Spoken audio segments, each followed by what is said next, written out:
अस्सलाम वालेकुम। आज जैसा कि आपको पता है कि 5 अगस्त को तकरीबन दुनिया की तमाम फाइनेंशियल मार्केट जो हैं वो अचानक से क्रैश हो जाती हैं। अब इसमें क्रिप्टो, स्टॉक मार्केट, शेयर सब कुछ जो है अचानक से जो है वो गिरना स्टार्ट हो जाता है। अब इसके पीछे क्या रीज़न है आज की वीडियो में आपको मैं बताऊंगा और बहुत सिंप्लीफाई करने की कोशिश करूंगा। देखिए, दुनिया में ना एक कंट्री है जापान। जापान की एक बड़ी अच्छी चीज़ कहें या बुरी चीज़ कहें, लेकिन जापान के अंदर एक सिस्टम है कि अगर आप कोई लोन वगैरह लेते हैं तो वहाँ पे इंटरेस्ट रेट्स बहुत कम है। ठीक है, मिसाल के तौर पे अगर आपने 100 रुपए का लोन लिया है जापान से तो आपको सिर्फ 1 रुपया उसके ऊपर देना है। उसी के बरक्स अगर आप पाकिस्तान में 100 रुपए का लोन लेते हो तो उसके ऊपर आपको तकरीबन 2500 रुपये देने हैं। इसी तरह दुनिया क्या करती थी, एक इन्फिनिट लूप बना हुआ था कि जापान से कर्जा लेते थे, बाहर लाके किसी और मुल्क में इन्वेस्ट कर देते थे। यानी कि जापान में 1 रुपया आपको सूद के तौर पे देना है, अमेरिका में 5 से 6% मिल जाता है, यानी 100 रुपए के ऊपर 5 से 6 रुपए मिल जाते थे।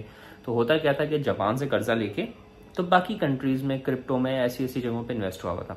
लेकिन सडनली होता क्या है कि जो जापान का सेंट्रल बैंक है वो अपना इंटरेस्ट रेट बढ़ा देता है। यानी कि अब जो जापान का बैंक था जिसको सिर्फ आपने 1 रुपया देना था, अब नहीं, अब आपने उसको 3 या 4 रुपए देने हैं। जब एक अचानक से बढ़ गए तो क्या हुआ कि प्रॉफिट खत्म हो गया।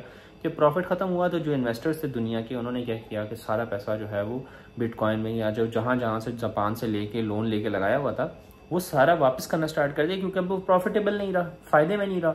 तो हुआ क्या कि सब चीज़ें अचानक से बिकना स्टार्ट हुई। जब मार्केट में सेलिंग प्रेशर आया तो बिटकॉइन क्रैश करके 50,000 से नीचे चला गया, यूएस की स्टॉक मार्केट क्रैश कर गई तकरीबन।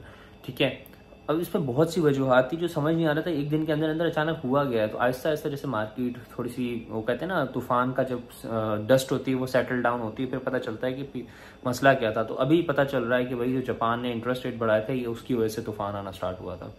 तो उसके बाद फिर जब ये मामला हुए तो तकरीबन सिर्फ बाइनेंस से तकरीबन $350 मिलियन के सिर्फ बिटकॉइन विड्रॉल हुए हैं एक दिन के अंदर।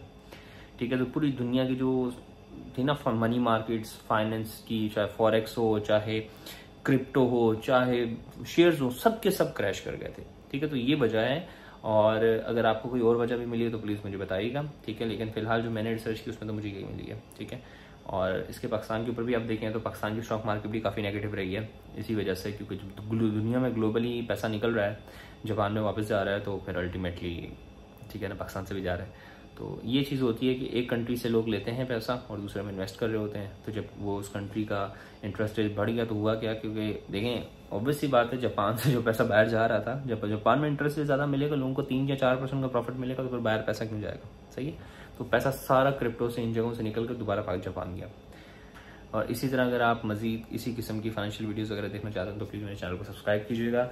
My name is doctor Umair. ठीक है, मैं क्योंकि मैं भी देखें आपकी की तरह बिगनर बंदा हूँ जिसने सारी चीज़ें बेसिकली सीखी। Professionally I am doctor, but चीज़ें क्योंकि सीख रहा हूँ, आजकल की दुनिया में आप सिर्फ जो है वो प्रोफेशन के ऊपर नहीं रह सकते, आपको फाइनेंस सीखना पड़ता है।